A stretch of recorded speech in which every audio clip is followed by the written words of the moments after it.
নমস্কার, welcome to our channel Bheemili, যেটার মানে হচ্ছে ভিশন অফ মাই লাইফ। আজকে ভিমলি আপনাদের সামনে এমন একজনকে উপস্থিত করতে চলেছে যিনি তার সমস্ত জীবনটাই জলপাইগুড়ির প্রতি উৎসর্গ করে দিয়েছেন। তার কিছু প্রখ্যাত লেখার নাম হচ্ছে জলপাইগুড়ির ইতিহাস, জলপাইগুড়ির পৌরসভার 125 বছরের ইতিবৃত্ত, জলপাইগুড়ির রায় বাহাদুর খান বাহাদুর, মুর্শিয়া।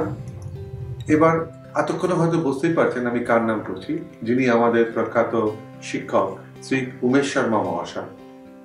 আমাদের ভিমলির এই উমেশ শর্মা মহাশয়কে এখানে উপস্থাপন করার একটাই উদ্দেশ্য, যে জলপাইগুড়ির ইতিহাস, জলপাইগুড়ির সংস্কৃতি, জলপাইগুড়ির ধারা আমাদের পরবর্তী প্রজন্মকে জানাবার জন্য আমরা চেষ্টা করেছি আমাদের এই ছোট্ট এপিসোডের মধ্যে যতটুকু সম্ভব তাকে নিয়ে, তার আলোচনা, তার সংস্কৃতি, তার ধারা, তার বিচার, তার চিন্তাভাবনা এগুলোকে তুলে ধরবার জন্য। আসুন আমরা বরণ করে নেই আমাদের শ্রী উমেশ শর্মা মহাশয়কে। নমস্কার। নমস্কার, welcome to our Bheemili channel. Bheemili, আমাদের চ্যানেলটার নাম হচ্ছে ভিমলি। বাহ, ভিমলি হচ্ছে মানে আমি ভিশন অফ মাই লাইফ, এটার নাম অ্যাকচুয়ালি রাখা হয়েছে। তো সেখান থেকেই ভিমলিটাকে নিয়ে এসেছি। উদ্দেশ্যটা হচ্ছে আমি মানে দীর্ঘকাল আমাদের মার্চেন্ট নেভিতে অ্যাজ এ ক্যাপ্টেন সেল করেছি। তো এবারে ওখানকার কিছু বিদেশের কিছু জিনিস আর আমার সবচেয়ে প্রিয় জায়গা জলপাইগুড়ি, তার ব্যাপারটাকে আমি মানে ডিজিটালি, যেহেতু আজকালকার যে জেনারেশন আছে যেটাকে মানে জেনজি বলে আর কি, অত আপনি কতটা জানবেন জানি না, কিন্তু জেনজি বলে, এই জেনজি জেনারেশনটা মানে মানে ডিজিটাল মিডিয়াতে খুবই অ্যাক্টিভ। আর এরা যা কিছু জানতে চায় মানে থ্রু ডিজিটালি জানতে চায়। তো এবারে আপনি উমেশ শর্মা আমাদের জলপাইগুড়ির, আমি তো বলবো একজন মানে বিশালভাবে জ্ঞানী গুণী সমৃদ্ধ একজন ব্যক্তি, যাকে মানে ডিজিটালি হাইলাইটস করবার একটা প্রচেষ্টা আমি ছোট্টভাবে করতে চাই আর কি। স্যার, যদি আপনি একটু কিছু বলেন আর কি। দেখুন, জ্ঞানী গুণী সমৃদ্ধ এইসব কথা বললে সবাই খুশি হয়, কিন্তু আমি সত্যিকারের কোনো সেইভাবে সুশিক্ষিত মানুষ নই। স্বশিক্ষিত কিছু চেষ্টা করেছিলাম একদম। সেই হিসেবে আমি যেহেতু জলপাইগুড়িবাসী, জলপাইগুড়ি তথা উত্তরবঙ্গকে নিয়েই আমার কাজকর্ম। আমার 26টার মতো বই আছে এখানে, এবং জলপাইগুড়ি বিষয়ক বই প্রায় 16টি। আচ্ছা, জলপাইগুড়ির উপরেই আপনার 16খানা বই। হ্যাঁ, যার মধ্যে এখানে স্যার আমি কিছু দেখতে পাচ্ছি, যদি কিছু মনে না করেন। না, সে আছে জলপাইগুড়ির ইতিহাস বাংলায়, হ্যাঁ, ইংরেজিতে আছে দ্য হিস্ট্রি অফ জলপাইগুড়ি, তারপরে বৈকুণ্ঠপুরের পূজা পার্বণ ও লোকাচারের ধারা, রায় বাহাদুর খান বাহাদুর, রায়কোট বংশের রাজস্বী, ছিন্নমূল মানুষেরা, জেলাপাইগুড়ির ইতিহাস, ক্যাম্বেলের বিবরণ, চুরুলি এস্টেট, স্যার জেডি হুকারের পথ ধরে জলপাইগুড়ি ভ্রমণ, এই ধরনের বইগুলো এখানে আছে। আরো ওখানে কিছু কিছু বই আছে, স্বাধীনতা সংগ্রামের উপরে আছে, সিকিউরিটির 125 বছর পূর্তি আছে। তারপরে জলপাইগুড়ি জেলার যে 150 বছর হলো, তা সেই বিষয়ে একটা সম্পাদিত বইও আছে, সেটি এখনো এখানে নেই।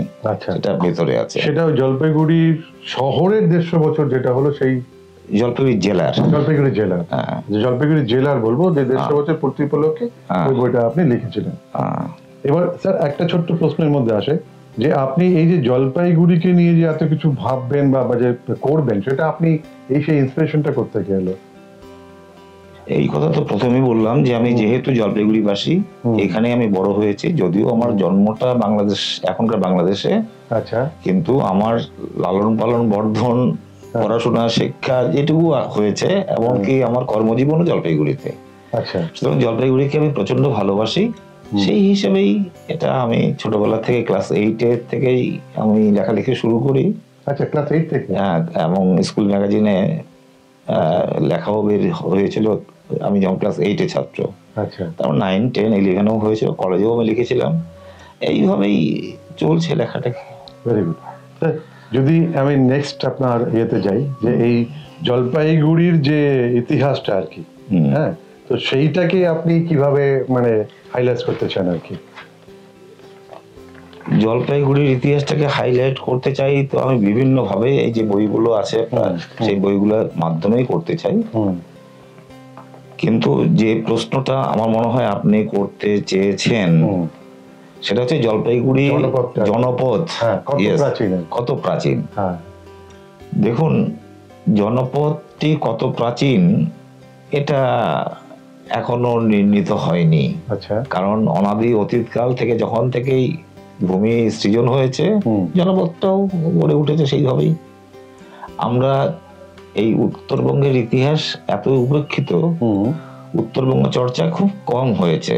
বিশ্ববিদ্যালয়ে যেসব গবেষণাপত্র জমা হয়েছে তার উত্তরবঙ্গ নামটা আছে, কিন্তু উত্তরবঙ্গ কত প্রাচীন সে বিষয়ে এখনো কোনো গবেষক না গ্রন্থ আমার চোখে পড়েনি। তবে আমরা অনেক পরে আমাদের এখানে যেখানে থেকে আমাদের মিথের থেকে শুরু করে আমরা একটা ভৌগোলিক বৃত্তান্তে, ইতিহাসের বৃত্তান্তে আমরা আসতে পেরেছি। সেটা হচ্ছে 1502 সালে কুচবিহার রাজবাড়ির রাজবংশের প্রতিষ্ঠার পরে, এবং শিষ্যসিংহ বিশ্বসিংহ দুই ভাই, বিশ্বসিংহ কোচবিহারের রাজা এবং তার অগ্রজ বা বড় ভাই শিষ্যসিংহ তাকে বৈকুণ্ঠপুর একটা পরগনা সেটির দায়িত্ব দিয়ে এখানে পাঠানো হয় 1537 সালে। জলপাইগুড়ি জনপদের চর্চা তখন থেকেই শুরু হয়েছে আর কি। আমি সেই ইতিহাসটা, রায়কোট বংশের ইতিহাস নিয়ে আমি যে চর্চা করেছিলাম, লিখেছিলাম, বই প্রকাশ হয়েছিল রায়কোট বংশের রাজর্ষি, সেখানে বিষয়টি আমি তুলে ধরার চেষ্টা করেছি। জনপদ সুপ্রাচীন ঠিকই, কিন্তু ইতিহাসের বৃত্তে এটি আরো কম সময়ে 1500 সালে, কিন্তু জলপাইগুড়ি জেলার সৃষ্টি হয়েছিল 1864-65 সালে যে ইঙ্গ ভুটান যুদ্ধ হয়েছিল। সেই ইঙ্গ ভুটান যুদ্ধের পরে বৈকুণ্ঠপুরের যে 47টি মৌজা ভুটানকে ব্রিটিশরা উপঢৌকন দিয়েছিল, সেই অংশ যখন ব্রিটিশরা অধিকার করে নেয় এবং এখন যে আলিপুরদুয়ার জেলা তার কিছুটা অংশ, এই সব কিছু মিলিয়ে বৈকুণ্ঠপুর এসব মিলিয়ে একটা জনপদ তৈরি করা হয়, জেলা তৈরি করা হয়। সেটা আত্মপ্রকাশ করে 1869 সালে। তাহলে এইখানে যদি আমার ছোট্ট কোয়েশ্চেন করি স্যার, এই যে জলপাইগুড়ি যে আপনি বললেন যে 1865 সালে যেটা হয়েছে, এই জলপাইগুড়ির নামটা এলো কোথেকে তাহলে? এখন আমাদের দেশে আমি দেখিয়েছি বিভিন্ন বইয়ে, বিশেষত রায়কোট বংশের ইতিহাসেও আছে, যে এখানকার যেসব সাহেবরা এসছিলেন তারা জলপাইগুড়ি নামটি উচ্চারণ করতে পারতেন না। তারা কেউ জেলেপিগুড়ি, কে জেলপিগুড়ি, এরকম বিভিন্ন নামে উচ্চারণ করতেন। এখন একজন গবেষক পরিতোষ দত্ত তিনি মনে করেছিলেন যে জলপাইগুড়ি নামটা এসেছে সাহেবদের কাছ থেকে নয়, এখানে গরম পশমের বস্ত্র বিনিময় হতো, ভুটান, সিকিম এইসব জায়গার ব্যবসাপত্র হতো, রংপুর এইসব জায়গায় যেত, সেখান থেকে তারা ডিরাইভ করে দেখিয়েছেন যে কি অর্থে জলপাইগুড়ি নামটা তৈরি হয়েছে। আবার এখানকার স্থানীয় যারা ইতিহাস চর্চাকারী তারা, বিশেষত চারুচন্দ্র সেন্নাল, তিনি বলতেন যে জলপাই গাছের আধিক্য এখানে বেশি, সেই জন্য জলপাইগুড়ি নামটা হয়েছে। আবার এখানে আরেকজন ছিলেন আর কি, এখন প্রয়াত, আমাদের প্রথম এখানকার উপেন্দ্রনাথ বর্মন, যিনি সংবিধানে প্রথম স্বাক্ষরকারী জলপাইগুড়ি উত্তরবঙ্গের মধ্যে, তিনি বলছেন যে জলপেশ থেকেই জলপাইগুড়ি নামটি উৎপত্তি হয়েছে। কিন্তু আমি বিচার করে দেখেছি, তত্ত্ব সূত্র উল্লেখ করে, যে জল পালিয়া বলে একটা জনগোষ্ঠী এই জনপদে ছিল, এখনো কুচবিহারে এই আলিপুরদুয়ারে আছে। এরা ত্রিপুরা থেকে শুরু করে উত্তরবঙ্গের বিস্তীর্ণ যে পরিবারগুলি আছে সেই পরিবারগুলিতে গঙ্গা জল বা তীর্থ বাড়ি সরবরাহ করত, জল প্রদান করতেন। জলপাইগুড়ি বৈকুণ্ঠপুর রাজবাড়িতেও এই জল পালিয়া গোষ্ঠীর জল সরবরাহ করতেন এরা। এদের গোষ্ঠীটা এখানেও জলপাইগুড়িতেও ছিল। এই জলপাইগুড়ি রোড স্টেশনের একটু উত্তরে এখানে একটা অঞ্চল আছে, যে অঞ্চলটি এই জলপালিয়া গোষ্ঠীর সঙ্গে সম্পর্কিত। এটা কি এখনো আছে? এখনো আছে। বাহ, সেই দিক থেকে আমি বিচার করে দেখলাম যে এটা ওই গরম কাপড় বিনিময় কেন্দ্রও নয়, বা জলপাই গাছের থেকেও নয়, জলপালিয়া গোষ্ঠীর জন্য এই জায়গাটির নাম জলপাইগুড়ি হয়েছে, এবং সাহেবরা সেটাকে জেলপিগুড়ি, জলপাইগুড়ি এইসব উচ্চারণ করতেন। আচ্ছা, এটা আমার বিচার বিশ্লেষণ। এখন মান্য পণ্ডিতেরা মানে বিভিন্ন মতামত থাকতেই পারে, কিন্তু যেটা আমাদের মানে আমি আমার সর্বজনগ্রাহ্য হয়। হ্যাঁ, আমি জলপাইগুড়ির ইতিহাসে এটা বিস্তৃত হয়ে লিখেছি, ইংরেজিতেও লিখেছি, বাংলাতেও লিখেছি। এই জলপাইগুড়ির ইতিহাসে আমি দেখেছি যে মানে যেহেতু আমাদের এই যে জনপদটা বা এই যে বিস্তীর্ণ এলাকাটা, এখানে মানে এই যে জলপালিয়া যারা জল যে দিত তীর্থযাত্রীদের, তো এই জল তো আমরা শিব ঠাকুরের মাথায় ঢালি, তো সেটা মানে কি আমরা এই দিককার লোকজন কি শৈব সাধক ছিল, এই ধরনের কোনো? এটা মানে একবারে একদম মানে আক্ষরিক অর্থে সত্যি কথা। আমি বিভিন্ন যে জনগোষ্ঠী আছে, কোচ, মেচ, রাভা, রাজবংশী যে মানুষগুলো আছে, রাজবংশী বাদ দিয়ে বাকি যে জনগোষ্ঠী, এদের বেশিরভাগেরই হচ্ছে শিব উপাসক, এবং এদের গোত্র হচ্ছে শিব গোত্র। আচ্ছা, এই জায়গাটা শৈবদের প্রধান গোষ্ঠী, জল্পেশ মন্দির, জল্পরাজার থেকে শুরু করে এই অষ্টম শতাব্দী থেকে শুরু করে এই গোষ্ঠীদের প্রাধান্য, সেটা আমরা লক্ষ্য করেছি। দ্বিতীয়ত যে রাজবংশীরা, এদের মধ্যে এখন গোত্রান্তর বিভিন্ন গোত্রের প্রাচুর্য দেখা যায়, কিন্তু অন্যান্য গোত্র যেগুলো আছে সেই গোত্রের মধ্যে শিব হচ্ছে উপাসক। 2 নম্বর হচ্ছে যে আমাদের কামাখ্যা, যে সেখানে কিন্তু শাক্ত, শিব এবং শাক্ত এই দুই এর ক্ষেত্র ঘটেছে এখানে। প্রাগজ্যোতিষপুর বা এই আমাদের কামতাপুর বা আমাদের বৈকুণ্ঠপুর, এই তিনটার একটা ত্রিকোণাকৃতি একটা স্থান আমাদের এই জায়গাটা। তাহলে স্যার বলছি যে এই যে প্রাগজ্যোতিষপুর বললেন, বৈকুণ্ঠপুর বললেন, আর কামতাপুর বললেন, তো এই প্রাগজ্যোতিষপুর বলতে আমরা কোন এরিয়াটাকে বুঝছি আর কি?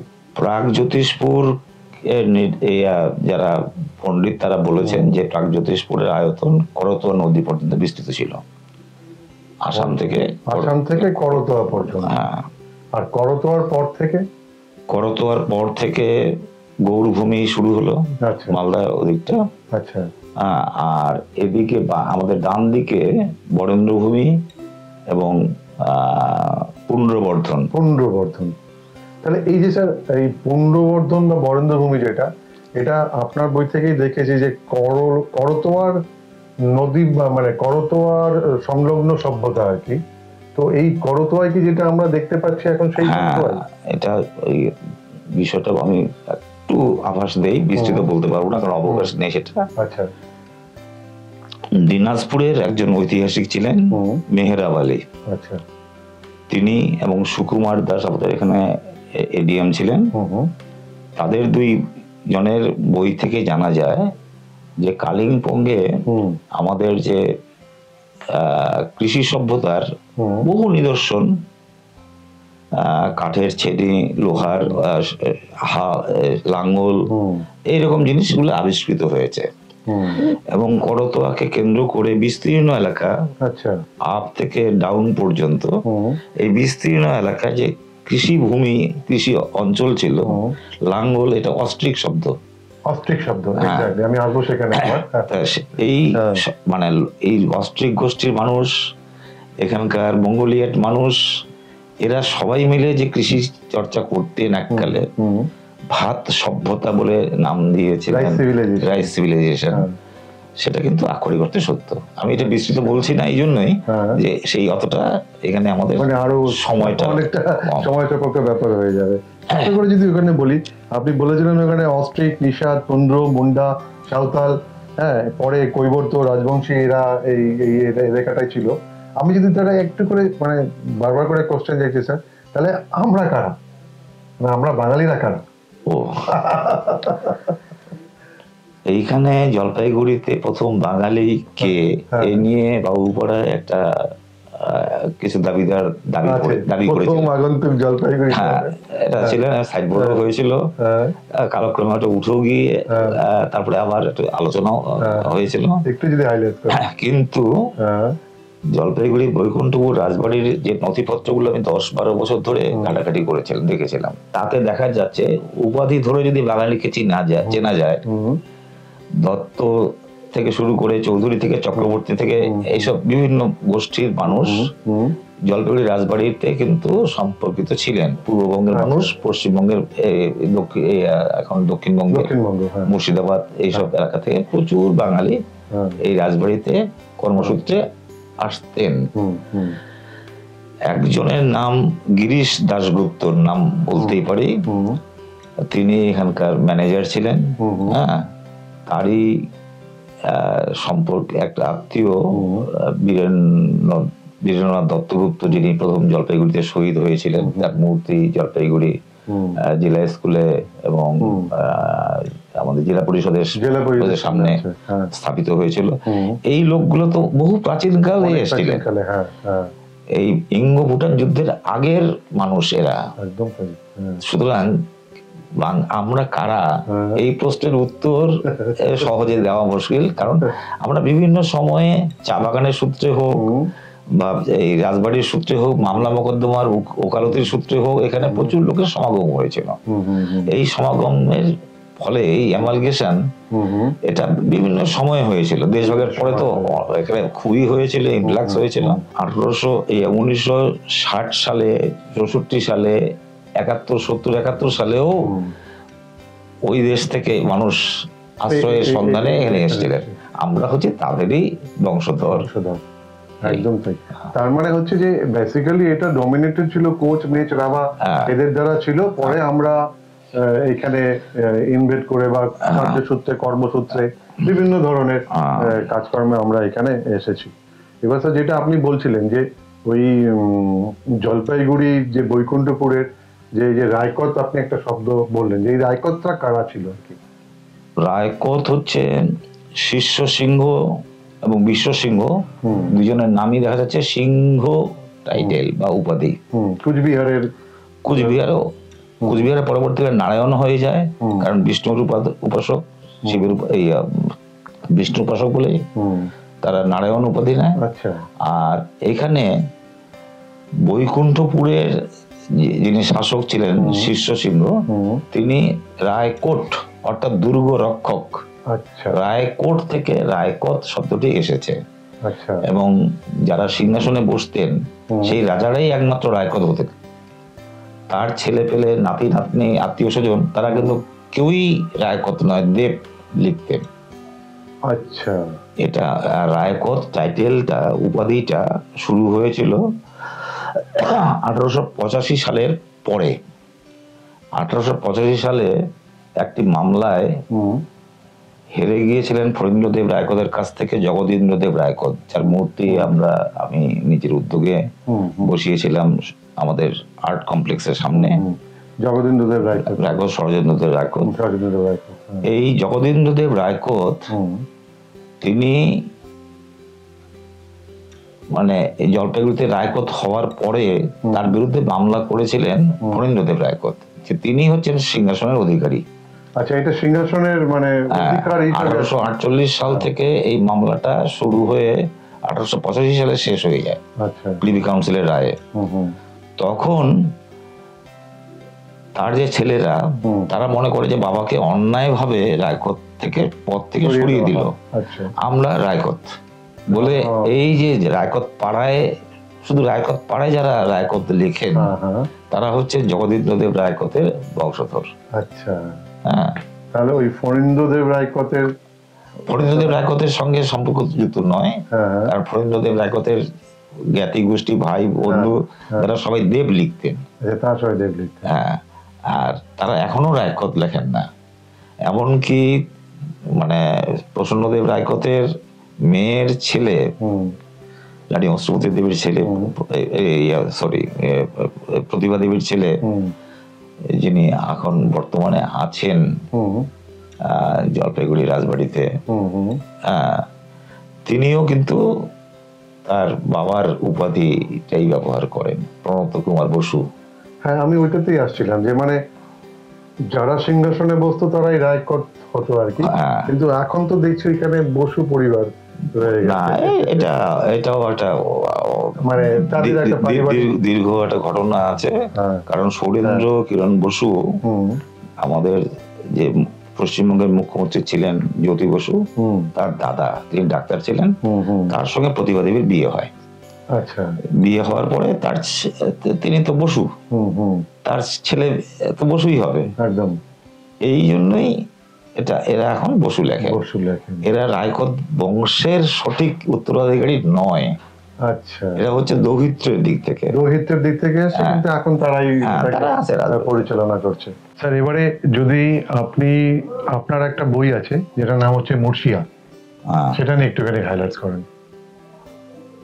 হাইলাইটস করার কিছু নেই, কারণ জলপাইগুড়ির আমি সমাজ সংস্কৃতি নিয়ে চর্চা করেছিলাম। একদম বৈকুণ্ঠপুরের পূজা পার্বণ ও লোকাচারের ধারা, এটা জলপাইগুড়ি রাজবাড়ির যে প্রামাণ্য নথিগুলো আছে সেই নথিগুলো থেকে তুলে এনে আমি এই বইটা করেছিলাম। বৈকুণ্ঠপুরের পূজা পার্বণ ও লোকাচারের ধারা।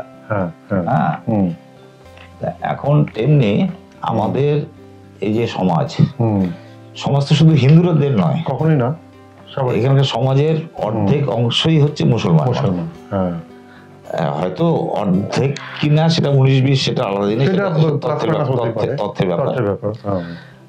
এখন এই বিস্তীর্ণ যে মানুষ, এরা কারা, এদের সংস্কৃতিটা কি, সেই সংস্কৃতি চর্চা করতে গিয়ে আমি দেখলাম যে এদের একটা কারবালা কেন্দ্রিক 606 সালে কারবালার যুদ্ধ হয়েছিল, সেটা সেই আরবের ব্যাপার।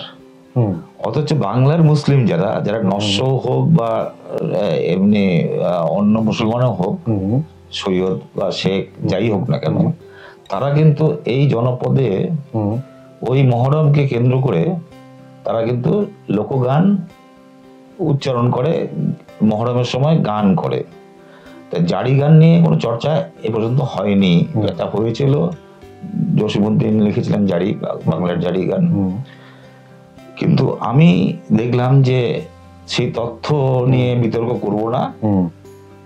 এখানকার পুরুষেরা যে গান করে সেটা হচ্ছে পালা কেন্দ্রিক, দীর্ঘ পালা, বিভিন্ন বিষয়ে পালা, আধ্যাত্মিক বিষয় হতে পারে, পৌরাণিক বিষয় হতে পারে, সামাজিক বিষয়ে হতে পারে, রাজনৈতিক হতে পারে, সমসাময়িক ঘটনাবলী হতে পারে। মানে এইভাবে বিভিন্ন ভাবে পালা কেন্দ্রিক গান এরা করতো। এই গানকে বলা হয় মুর্শিয়া গান। মানে সাবজেক্টের কোনো মানে লিমিটেশন নেই, মানে ওটা ভ্যারাইটি হতে পারে। যেমন আমরা দেখি মালদাতে যে গানটা হয়, যে যেখানে শিব বা মহাদেব প্রধান, ওই গানের মতো এখানেও শোকটা প্রধান। আচ্ছা, কিন্তু বিষয়টা যেমন বাংলাদেশের মুক্তিযুদ্ধ বা জেসিআই এর পাট কেনা নিয়ে যে সমস্যা, সমসাময়িক সমস্যাও আসে একদম, আবার হাস্য রসাত্মকও আসে। একমাত্র ট্র্যাজেডি বা এটা শুনতে শুনতে মানুষ যখন ক্লান্ত হয়ে পড়ে, তখন তাদেরকে আনন্দ দেওয়ার জন্য এই ধরনের গানগুলো করে। সুতরাং হাসান হোসেন ক্ষেত, সকিনার ক্ষেত, এই ধরনের ক্ষেতমূলক বা শোকমূলক কাহিনীও আছে একদম। আর কিছু কিছু আছে যেতে রঙ্গ তামাশাও আছে। এইগুলোকে আমি সংগ্রহ করি, এবং মেয়েরা, মুসলিম মহিলারা, তারা যে গানটা করে, তারা পাড়ার মধ্যে একটা থান, অস্থায়ী থান করে সেখানে 10 দিন ধরে শোক পালন করেন, গান করেন, তাকে বলা হয় জারি গান। আচ্ছা, আর পুরুষেরা যেটা করেন বাড়ি বাড়ি ঘুরে ঘুরে, তারা সেটাকে মুর্শিয়া গান বলে। আমি সেটা নিয়ে উত্তরবঙ্গের সব জেলাতেই, প্রত্যেকটা ব্লকেই আমি নিজের পকেটে পয়সা খরচা করে থেকে সংগ্রহ করি, করে সেটা যে ট্রান্সক্রিপ্ট তৈরি হয় সেটা আমি রবীন্দ্র ভারতী বিশ্ববিদ্যালয়ে সাবমিট করি, ভারতী বিশ্ববিদ্যালয় থেকে এই বইটি আমার প্রকাশিত হয়। আচ্ছা, সুতরাং হিন্দুদের সংস্কৃতি নিয়ে বৈকুণ্ঠপুরে পূজা পার্বণ লোকাচারের ধারা যেমন, তেমনি মুসলিমদের নিয়ে ওই এটা হচ্ছে মুসলিম লোকগান মুর্শিয়া এই বইটি। আচ্ছা, এটা রবীন্দ্র ভারতী বিশ্ববিদ্যালয় থেকে প্রকাশ হয়েছে। আচ্ছা। আর যেটা প্রথম দিকে বলেছিলাম যে রেনির তরাই ডুয়ার্স, এটা হচ্ছে ওই যে 1864-65 সালে যে ইংরেজদের সঙ্গে ভুটানের যে যুদ্ধ হয়েছিল, সেই যুদ্ধে সার্জেন্ট রেনির যে ভূমিকা ছিল, সেই ভূমিকা নিয়ে কিভাবে যুদ্ধটা শুরু হয়েছিল, কিভাবে ভুটানিদের হাতে ইংরেজরা হেরে গেল, আবার পরবর্তীকালে কলকাতা থেকে সৈন্য এনে গঙ্গা পার করে 800 গরুর গাড়িতে করে সৈন্য নিয়ে এসে আবার আক্রমণ করলো ভুটানকে করে 65 সালে হারিয়ে দিল। আচ্ছা, এই যুদ্ধের বিবরণটা লেখা আছে এখানে আছে। তো এই যে কালেকশন গুলো আপনি করেছেন, মানে এটা রেনির যে বইটি আছে সেটা থেকে অনুবাদ করে তথ্য নিয়ে আমি আমার সংগ্রহ করে কিছু কিছু বিষয় নিয়ে লিখেছিলাম। বাহ। তো এই যে স্যার, মানে তার মানে সৈন্য তো বাইরে থেকে নিয়ে আসতে হয়, তো এইখানে আমাদের যে লোকাল লোকদের কোনো ভূমিকা ছিল না? মানে এরা তখন তাহলে এরা কি যুদ্ধ বা এই ধরনের কিছু? এটা ব্যারাকপুরের সৈন্য ছাউনি থেকে ব্রিটিশ সেনাদের যে নিয়ে আসা হয়েছিল, তাদের মধ্যে বাঙালি ছিলেন, এদেশীয় মানুষ ছিলেন, কিন্তু এই জনপদের কোন গোষ্ঠীর, কোচমেজ রাভা জনগোষ্ঠীর বা যারা জুম প্রথায় চাষ করে জীবিকা নির্বাহ করতে, এখানে 5 বছর, তারপরে আরেক জায়গায় 5 বছর এইভাবে চাষাবাদ করে জীবিকা নির্বাহ করতেন, তারা কিন্তু এই সক্রিয়ভাবে এই যুদ্ধে অংশগ্রহণ করেননি বলে আমার ধারণা। আচ্ছা, আচ্ছা। মানে এরা বেসিক্যালি কৃষিকাজটাতেই ভালো জানতো, কিন্তু এই ধরনের জিনিসটা যুদ্ধ বিগ্রহ জানতো না। স্যার, কথা প্রসঙ্গে আরেকটা আসে, আপনি যেহেতু মুর্শিয়ার কথা বললেন, জলপাইগুড়িতে আমরা ইরানি বস্তি দেখতে পাই। না, ইরানি বস্তি কথা আমি একটু পরে আসছি। এর সঙ্গে আমি একটা জিনিস যোগ করতে চাই, যে ইংরেজ সঙ্গে ভুটানের যে যুদ্ধ হয়, যুদ্ধের পরে আমাদের যে ইংরেজ শাসন 1773 সাল থেকেই শুরু হয়েছিল, সেই সময় থেকে এই দেশের জলপাইগুড়ির বিভিন্ন বৈকুণ্ঠপুরের বিভিন্ন এলাকা ইংরেজরা ইজারা নিয়েছিলেন। আচ্ছা। আর ইংরেজ সরকারকে রক্ষা করার জন্য এই জলপাইগুড়ির কিছু কিছু মানুষ, যাদেরকে আমরা সম্মান করি, শ্রদ্ধা করি, সেই সব পরিবারের কিছু কিছু মানুষ ইংরেজদের তোষণ করতেন। আচ্ছা। যেমন স্বাধীনতা সংগ্রাম চলছে, তেমনি ব্রিটিশ তোষণও চলছে, ব্রিটিশ তোষণের পাশাপাশি চলছে। নাহলে ব্রিটিশরা খুশি হয়ে এদেরকে রায় বাহাদুর, রায় সাহেব, খান বাহাদুর, খান সাহেব, নবাব, নাইট, স্যার এইসব উপাধি দিতেন। একদম। এইরকম লোক 38 জন জলপাইগুড়িতে ছিলেন। আচ্ছা। এদের ইতিহাস তো কেউ কোনদিন লিখবেও না, লেখাও নি। আমি প্রথম এই বিষয়টা নিয়ে আসলাম, যেটা আমি পশ্চিমবঙ্গের মানে সর্বস্তরের যে পত্রিকা, সব রকমের পত্রিকাতে এতে হাইলাইট হয়েছে, বিতর্ক হয়েছে প্রচন্ড ভাবে। আমি কিন্তু প্রথম খ্যাতি কিছুটা পাই এই রায় বাহাদুর, খান বাহাদুর বইটা। আপনার বইটা আছে ওইখানে, এই যে বইটা, এই যে রায় বাহাদুর, খান বাহাদুর, এই বইটাই আমাকে কিন্তু আসলে খ্যাতিটা প্রথম দিয়েছিল। কারণ শুধুমাত্র যে ব্রিটিশদের ইতিহাস শুধুমাত্র যারা রথী মহারথী তাদেরই তোষণ করে ইতিহাস লিখবে, সিরাজউদ্দৌলার কথা জানবো, মির্জাফরের কথা জানবো না, সেটা তো কখনো হয় না।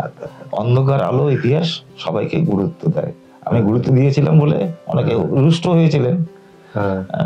এখন এইরকমই আমাদের এই ইরানি যে কথা বলা হচ্ছে, ইরানি বস্তি বলা হয়, কিন্তু ইরানের সঙ্গে এর কোনো তিল পরিমাণও সম্পর্ক নেই। মানে আমাদের যে ইরান যে দেশটা আছে তার সঙ্গে এর কোনো সম্পর্ক নেই, তিল পরিমাণও সম্পর্ক নাই। আসলে আমাদের এখানে আমি একটা কাজ করেছি বেদেদের নিয়ে, শবরদের নিয়ে, তারপরে ইরানিদের নিয়ে, এরকম বিভিন্ন গোষ্ঠী, অসুরদের নিয়ে। এই কাজ করতে গিয়ে দেখলাম ইরানি বস্তি নামে যে পরিচিত মানুষ, তাদের খাদ্য আলাদা, পোশাক আলাদা, ভাষা আলাদা, সবকিছুই আলাদা। এরা কিন্তু যাযাবর গোষ্ঠীর মানুষ। আচ্ছা। বিভিন্ন নদীর প্রান্তে, ডাঙ্গা জায়গায়, ফাঁকা জায়গায় এরা গিয়ে মহিলারা চুড়ি, তাবিজ, কবচ এসব টুকটাক এসব করতেন, বিক্রি করতেন। আর পুরুষেরা শিকার টিকার করে এটা জীবিকা নির্বাহ করতেন। আচ্ছা। এরা এই জলপাইগুড়িতে ফাটাপুকুর বলে যে জায়গাটা, সেইখানে এসে একদম স্থায়ীভাবে 1972 সালে বসতি করে দেয়। আচ্ছা। এই যে বসতি হলো, নাম হলো ইরানি বস্তি। এরা ছিল দুর্ধর্ষ, মানে ক্রিমিনাল ট্রাইব বলে এই দারোগা মানে থানায় যে এখনো সেভাবেই পরিচিতি আছে। কিন্তু এখন শোনা এরা খুব সুন্দরভাবে রাহাজানি করতো, পথ ডাকাতি করতো। তা সেই সব কিন্তু এখন শোনা যায়। আমি ওদের সঙ্গে কথাবার্তা বলে টলে ওদের সঙ্গে তথ্য নিয়ে কাজ করতে গিয়ে দেখেছি, ওরা বলছে আমরা কখনোই আমাদের এলাকায় আমরা এই কাজগুলো করি না, আমরা বাইরে বাইরে কাজ করি। মানে কাজটা করি কিন্তু বাইরে করি, এখানে আমাদের এই লোকালের মধ্যে আমরা করি না। এবং কি খুব কাজটি করে ওরা এমন ভাবে করে, একজন অপারেট করে, সঙ্গে সঙ্গে সে সেই জিনিসটাকে ট্রান্সফার করে দেয় আরেকজনকে, আর সে আবার আরেকজনকে ট্রান্সফার করে দেয় মুহূর্তের মধ্যে, 5 মিনিটের মধ্যে। মানে দশাত হয়ে যায় আর কি। হোটেলের যিনি বসে আছেন তার কাছে পৌঁছে যায়। হ্যাঁ। আচ্ছা। ধরো কারো গায়ে একটু নোংরা লেগেছে বা ওরা লাগিয়ে দিয়েছে, দিয়ে বলেছে স্যার আপনার জামায় এই নোংরা আছে। নোংরা হয়তো সে ওয়াশ করতে গেল, সে ধুতে গেল, রেগে গেল, সেই ফাঁকে ওর কাছ থেকে ব্যাগ তুলে নিয়ে চলে গেল। এটা ওরা নিজেরাই আমাকে কনফেস করে বলেছে আর কি। এই বিষয়টা হচ্ছে ইরানের বস্তির আসল রূপ। মানে তার মানে কেউ একটা তো নাম দিয়েছে ওদেরকে ইরানি বলে বা কিছু একটা। আসলে এখানে যারা হিংস্র ভাবে এরা এসে পাড়াকে পাড়া লুট করতো, কার মুরগি, ছাগল, ধান, যা পাট যা পাইতো লুট করে নিয়ে আসতো। একদম এদের হানাটা বর্গি হানার মতোই ইরানি হানা। আচ্ছা আচ্ছা আচ্ছা। ওই বর্গি এলো দেশে যেরকম ব্যাপারটা, ঠিক ওই ইরানি গুলো চলে আসছে, সেই কাজটা আমি করেছি। আচ্ছা আচ্ছা। কথা প্রসঙ্গে আপনি আরেকটা বললেন অসুর জাতি। এই অসুররা কারা? আমাদের কি সেই মহিষাসুরের বংশধর বা ওরা কোনো পার্টিকুলারলি? এই জাতপাত নিয়ে মন্তব্য করা প্রকাশ্যে এখন সমীচীন একদম নয়, কারণ আমি একটা কাজ করেছিলাম কোয়ালিদের নিয়ে। আচ্ছা। কোয়ালিদের নিয়ে একটা কাজ করেছিলাম, একটা জলপাইগুড়ি মানে উত্তরবঙ্গের একটা নামকরা পত্রিকায় প্রকাশ হয়েছিল। অনেকে রুষ্ট হয়েছিল। আচ্ছা। যে আপনি যেভাবে ব্যাখ্যা করেছেন সেটা ঠিক নয়। আচ্ছা। আমরা আপনার এগেইনস্টে মামলা করব। মামলা করার আগে আপনারা আগে ওই পত্রিকাতে একটা প্রতিবাদ চিঠি দিয়ে দেন যে এই লেখাটা সঠিক নয় বলে। এক্স্যাক্টলি। আমার কাছে তথ্য থাকলে আমি তথ্য সাবমিট করব, তারপরে আপনি মামলা করেন, মোকদ্দমা করেন, আমি রাজি আছি। ঠিক তেমনি অসুরদের সম্পর্কে ধারণা যে অসুরেরা দেবী দুর্গার মুখ দেখে না, এরা মহিষাসুরের বংশধর। এখন এইখানকার আদি অধিবাসীদের মধ্যে কোচবেজ রাভা যেমন আছে, শবররা যেমন আছে, তেমনি অসুররাও এখানকার আদিম অধিবাসী। হয়তো এরা ছত্তিশগড় থেকে বা উড়িষ্যা থেকে এখানে এসেছে, ছোটনাগপুর এলাকার থেকে চা বাগানের সূত্রে এসেছে, কিন্তু এদেরকে চা বাগানের মধ্যেও এরা থাকতে পারেনি, কারণ দম বন্ধ হয়ে যা একটা আবেষ্টলীর মধ্যে থাকতে এরা রাজি নয়। এরা বন জঙ্গলে গিয়ে পড়তো, থাকতো। এদেরই কিছু কিছু লোক এখন আমি দেখেছি কুচবিহার জেলায় একটা পাখিহাগা বলে গ্রাম আছে, সেখানে পাখিহাগাতে আমি গিয়ে ওদের সঙ্গে কথা বলে তথ্য নিয়ে কাজ করেছি। মাদারিহাটে গেছি, মাদারিহাটের আগেও একটা ওষুধ আমি দীর্ঘদিন গেছি। আমাদের নাগরাকাটাতে আছে এরা। এখন সমাজের পরিবর্তনের সঙ্গে সঙ্গে এদের মানসিকতার পরিবর্তন ঘটছে। এদের সম্পর্কে এইভাবে হুট করে কিছু বলাটা, মন্তব্য করাটা সমীচীন হবে না। হ্যাঁ হ্যাঁ। আচ্ছা স্যার, পরবর্তী যেটা যাচ্ছি আমি, মানে আপনার সঙ্গে তো আলোচনা মানে ঘন্টার পর ঘন্টা করা যায়, কিন্তু আমাদেরও কিছু লিমিটেশনের জন্য আমি যেটা আপনাকে শেষ বলবো যে আমাদের জলপাইগুড়ি মিউনিসিপ্যালিটি, এটা নিয়ে আপনি অনেক কিছু করেছেন, হ্যাঁ মানে তার উপরে যদি কিছু বলেন। জলপাইগুড়ি পৌরসভা 1885 সালে গড়ে উঠেছিল। যে বাড়িটাতে গড়ে উঠেছিল সেটা ছিল কুচবিহারের নাচঘর, বা নৃপেন্দ্র নারায়ণের যখন বিয়ে হয় তখন একটা কাঠের ঘর প্ল্যাঙ্কিং করা, কাঠের বিমের উপরে প্ল্যাঙ্কিংটা বসানো, আর উপরে টিনটা বাঁকানো, লোহার রড আছে, লোহার রডের সঙ্গে বাঁকানো আছে, আয়রন হাউসে বলা হয় এটা। এইখানে পৌরসভা গড়ে উঠেছিল। শুধু পৌরসভা নয়, এখনকার যে জেলা পরিষদ তারও অরিজিন সেখানে, শিক্ষা ব্যবস্থার সূত্রপাত সেখান থেকেই হয়েছিল। অফিস মানে ওই যে পিডব্লিউডির মোড়ে যে বিল্ডিং। হ্যাঁ হ্যাঁ। আচ্ছা। তা এই পৌরসভার 125 বছর পূর্তি যখন হয় 1809 সালে, একদিন তৎকালীন পৌরপিতা মোহন বোস এবং উপপুরপতি পিনাকি সেনগুপ্ত এরা আমাকে বললেন যে স্যার আপনি পৌরসভার 125 বছরের ইতিহাসটা লেখেন। আচ্ছা। আমি তথ্য ছাড়া তো আমি লিখি না, আমি যা লিখি সেটা তথ্য লিখি, কারণ আমি ঐতিহাসিকও নই, পণ্ডিত নই। যে কোনো সময় যে কোনো বই চ্যালেঞ্জ হতে পারে, সুতরাং আমি তথ্যের বাইরে লিখবো না। তা ওদের স্যার আমরা সব তথ্যই দিয়ে দেবো। আমি ওদের যে রেজুলেশন বইগুলো 1885 সাল থেকে শুরু করে পড়া যায় না, ঝুরঝুরা ভেঙে যায়, সেখানে সেই কালিতে ইংরেজি এমন করে লেখা, সেটা উদ্ধার করতে অসুবিধা হতো। ওদের সেই স্টাইলটা, ওই স্টাইলে লেখা, কার্সিভ রাইটিং এ, কার্সিভ রাইটিং এ। যাই হোক, ওই বইটা আমি 1885 সাল থেকে 2009 সাল পর্যন্ত এই 125 বছরের ইতিহাসটা আমি তৈরি করলাম। সেই বইগুলো স্যার কোথায় ছিল? 800 বইগুলো কোথায় না, মানে নথিগুলো আর কি। নথিগুলো মিউনিসিপ্যালিটিতে এখনো আছে। এখনো আছে। আচ্ছা। এখন কতটা সংরক্ষণ করেছে না করেছে, আমি বলেছিলাম যে আমাকে দায়িত্ব দিলে এগুলো সংরক্ষণ করে একখানে রক্ষা করা দরকার, কারণ এগুলো মহামূল্যবান সম্পদ। একদম। রাজবাড়িতেও বলছিলাম যে নথিগুলো আমাকে যদি আমার তত্ত্বাবধানে, আমি নিব না, সে এখানে যদি মেইনটেনেন্সটা আর কি যদি করা হয়, আসলে সরকারি কোনো অর্থ না পেলে একদম তাই, এগুলা করা খুব মুশকিল। আমি দেখাচ্ছি ওই যে পৌরসভার মাঝখানেরটা, তারপর এটা হচ্ছে সেই বই, 800 পৃষ্ঠার বই। হ্যাঁ, এই বইটা আমি তখন লিখি। তারপরে আরো দুটো বই আমি করেছিলাম। স্বাধীনতা সংগ্রামী যারা ছিলেন জলপাইগুড়িতে, তারা বহিরাগত হতে পারেন, যারা জলপাইগুড়ি থেকে পেনশন পেতেন, যাদেরকে মান্যতা দেওয়া হয়েছিল, তাম্রপত্র দেওয়া হয়েছিল, এদের একটা নামের তালিকা আমি আর্কাইভ থেকে, কলকাতা আর্কাইভ থেকে তুলে নিয়ে এসে আমি ফিল্ড ওয়ার্ক শুরু করলাম। আচ্ছা। শুধু জলপাইগুড়ি জেলা নয়, এখন আলাদা হয়েছে 1914 সালে, 2014 সালে আলিপুরদুয়ার ছিল। এতে প্রান্তে প্রান্তে ঘুরে ঘুরে নিজের পকেটে পয়সা করছে, হোটেলে থেকে আমি এগুলো সংগ্রহ করে 800-1600 পৃষ্ঠার দুইটা বই লিখি। ভারতের স্বাধীনতা সংগ্রামে জলপাইগুড়ি এবং ভারতের স্বাধীনতা সংগ্রামে আলিপুরদুয়ার।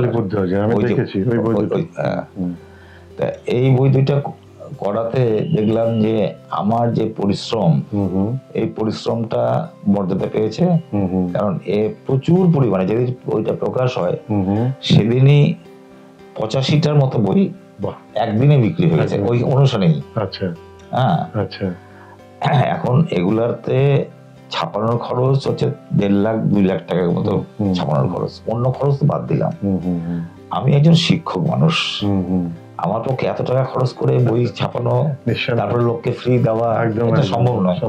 যার জন্য আমি ঠিক করেছি কাউকে কোনো ফ্রি বই দেবো না, যদি কেউ নেয় পয়সা দিয়ে আগ্রহ আছে, আর এখানে বসে পড়ে পড়ুক, 2-3 দিন ধরে পড়ুক, কোনো আপত্তি নেই, কারণ দোকানে দিলে দোকান থেকেও টাকা পাওয়া যায় না।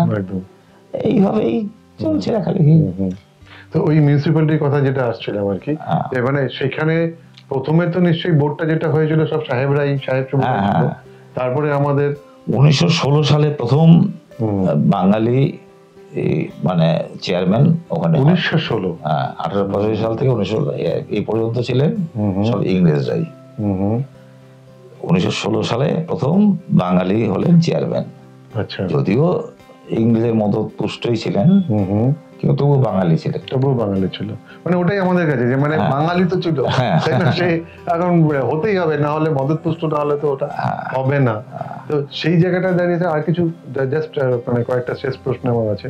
এই যে আমরা জলপাইগুড়িতে যেরকম একটা ইউরোপিয়ান ক্লাব দেখছি আমরা, তো অন্য কোনো ডিস্ট্রিক্টে কি সেরকম ভাবে তো আমরা কোনো দেখিনি, তো জলপাইগুড়িতেই আবার জলপাইগুড়িতে শুধু জলপাইগুড়িতে নয়, এখানে চা বাগানেও ইউরোপিয়ান ক্লাব আছে, এখনো আছে।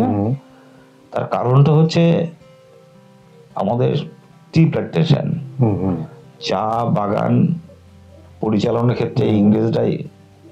আমাদের এখানে ভগবানচন্দ্র বসুর, তিনি জগদীশচন্দ্র বসুর যেটা বাবা, তিনি ছিলেন এখানকার ম্যাজিস্ট্রেট।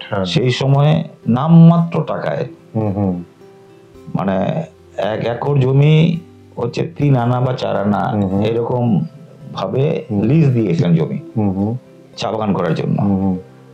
এই চা বাগানগুলো গড়ে উঠলে কালক্রমে ইংরেজদের হয়, ইংরেজ কর্মচারীদের আমোদ প্রমোদ, সপ্তাহে একদিন আনন্দ ফুর্তির জন্য ক্লাবগুলো গড়ে ওঠে। আচ্ছা, জলপাইগুড়ি যে ইউরোপিয়ান ক্লাব, এটা 1896 সালে এইভাবেই গড়ে উঠেছিল। ঠিক সেইভাবে যদি দেখি তাহলে ওই যে টাউন ক্লাব স্টেডিয়ামটা তাহলে আমাদের ওই বাঙালি মিউনিসিপ্যালিটি চেয়ারম্যান হওয়ার আগেই তৈরি, যেটা না 1912 বোধহয়, খুব সম্ভব। এটা মানে আসলে ইংরেজরা যেমন করে একটার পর একটা তাদের প্রভাব বিস্তার করে কিছু কিছু করছিলেন, বাঙালিরা কিন্তু পিছিয়ে ছিলেন না। আচ্ছা, চা বাগানের মালিকরাই হোক, বাঙালি জলপাইগুড়ি বাঙালিরাই 1904 সালে এখানে একটা ক্লাব করেছিলেন, যেটাকে আর্যনাট্য সমাজ বলা হয়। আচ্ছা, আনন্দ ফুর্তি, নাচ, এই আনন্দ ফুর্তি বলবো না, নাচ, নাচ গান, নাটক, বিশেষ করে নাটকটা নাট্য চর্চার জন্য এখানে গড়ে উঠেছিল। এই সোনাউল্লাহ সাহেবের এক কথা একবার বললেন, সোনাউল্লাহ সাহেবের বাড়ির টিন তিনি দিয়েছিলেন আর্যনাট্য সমাজ করার জন্য। আচ্ছা, হ্যাঁ, তিনি প্রথম ওই আর্যনাট্য সমাজে মহিলাদের না অভিনয় করার সুযোগ ছিল না। তিনি নিজ বাড়িতে মেলা টাঙ্গিয়ে এখানে মানে মহিলা পরিচালিত বা মহিলা শিল্পীর, শুনেছি স্যার উনি নাকি নটি বিনোদিনী কেউ এসেছিলেন। এই নটি বিনোদিনীর কথাই আমি বলতে যাচ্ছিলাম, কিন্তু নামটা উচ্চারণ করলাম। এই সব ঘটনার জন্য যেমন গড়ে উঠেছে ব্রাহ্ম সমাজ, গড়ে উঠেছিল ব্রাহ্মণদেরকে নিয়ে একত্রিত হওয়ার জন্য।